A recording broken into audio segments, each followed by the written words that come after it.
আসসালামু আলাইকুম বন্ধুরা, আশা করি আপনারা প্রত্যেকেই ভালো আছেন। তো বন্ধুরা, আজকের ভিডিওতে আমরা কথা বলবো বয়স্ক ভাতা, প্রতিবন্ধী ভাতা ও বিধবা ভাতা কবে দেওয়া হবে, মাতৃকালীন ভাতা কবে দেওয়া হবে এবং আমাদের ষষ্ঠ থেকে একাদশ শ্রেণীর অর্থাৎ উপবৃত্তির টাকা কবে দেওয়া হবে। তো এই সবগুলো প্রশ্নের উত্তর এই ভিডিওতে থাকছে। তো ভিডিওটি শুরু করার আগে ছোট্ট একটা রিকোয়েস্ট, আপনারা যারা আমাদের চ্যানেলে নতুন দর্শক আছেন তো প্লিজ আমাদের চ্যানেলটিকে সাবস্ক্রাইব করে পাশে থাকা বেল আইকনটি বাজিয়ে দিন, যাতে করে এমন প্রয়োজনীয় ভিডিও সবার আগে পেয়ে যান। তো চলুন শুরু করা যাক। তো আমরা যে নোটিশটি নিয়ে আপনাদের মাঝে হাজির হয়েছি, তো এই নোটিশটি হচ্ছে, আমরা জানি তো ইতিমধ্যে 21 তারিখ থেকে শুরু হয়েছিল আমাদের বিকাশ থেকে নগদে রূপান্তর করার সিস্টেম। তো আপনারা যারা বিকাশ পাই এবং রকেটের মাধ্যমে টাকা পেতেন তাদের সকলের অ্যাকাউন্ট গুলো নগদে রূপান্তর করার জন্য 21 তারিখ থেকে শুরু হয়। তো তারই ধারাবাহিকতায় 29 তারিখ শেষ হওয়ার কথা থাকলেও পরবর্তীতে তো প্রধানমন্ত্রী সহায়তা ট্রাস্ট তার সময় বাড়িয়ে দেন 9 তারিখ পর্যন্ত। তারপরও আমাদের সবগুলো কাজ একবারই শেষ করার সম্ভব হয়নি। অনেক প্রতিষ্ঠান তারা তাদের সম্পূর্ণ অ্যাকাউন্ট গুলোকে রূপান্তর করতে পারেনি। তারই ধারাবাহিকতায় এবারে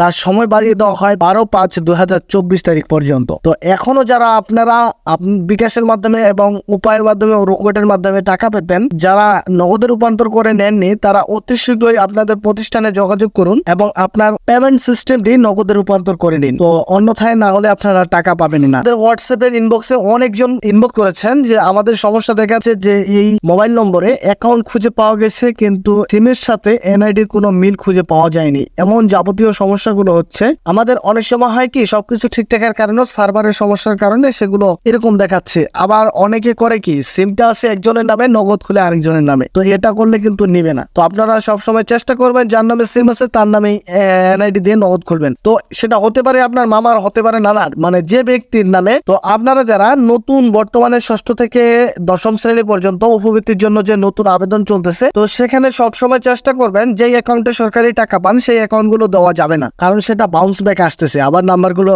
নিচ্ছে না, সেটা বাউন্স ব্যাক দেখাচ্ছে। আর যারা পুরাতন ভাতাভোগী, পুরাতন উপবৃত্তি প্রাপ্ত শিক্ষার্থী আছে, তারা চেষ্টা করেন সবসময় যার নামে সিমটি আছে তার নামেই নগদ খুলবেন। যদি অন্যটা নগদ খোলা থাকে তাহলে আর আপনি নগদ খুলতে পারবেন না, কারণ একটা এনআইডি দিয়ে বর্তমানে একটাই নগদ খোলা যাচ্ছে, তো দুইটা সিস্টেম নেই। তো আসুন আমরা এখন ভাতার টাকা নিয়ে আলোচনা করি। তো আমাদের যে বয়স্ক ভাতা, প্রতিবন্ধী ভাতা এবং বিধবা ভাতা, সেগুলো পেরোল পাঠানো শেষ হয়েছে 30 তারিখে। তো ইনশাল্লাহ পেরোল অনুমোদন হয়ে গেছে। বর্তমানে সেটা বাংলাদেশ ব্যাংক থেকে আইবাসে আসতেছে। তো আইবাস থেকে আমরা ধারণা করতেছি আজকে 11 তারিখ, তো 12 তারিখ থেকে অর্থাৎ রবিবার থেকে আপনাদের টাকা বিতরণ কার্যক্রম শুরু হবে 25 তারিখ পর্যন্ত। তো এর থেকে বেশিও হতে পারে, কারণ সেটা আইবাসের ব্যক্তিগত ব্যাপার। যদি সার্ভারের সমস্যা থাকে সেক্ষেত্রে ভাতাভোগীদের টাকা একটু দেরি হতে পারে। আর মাতৃকালীন ভাতা যারা পান, যারা নির্বাচিত হয়েছেন ইতিমধ্যে, তো তারা ইনশাল্লাহ ভাতার টাকা দেওয়ার পরেই আপনারা টাকা পেয়ে যাবেন। তার মাঝেও কিছু সংখ্যক পেতে পারেন যদি নাম্বারগুলো আইবাসে সে সিরিয়ালে থেকে যায়। তো আসুন আমরা উপবৃত্তি নিয়ে আলোচনা করি। তো উপবৃত্তির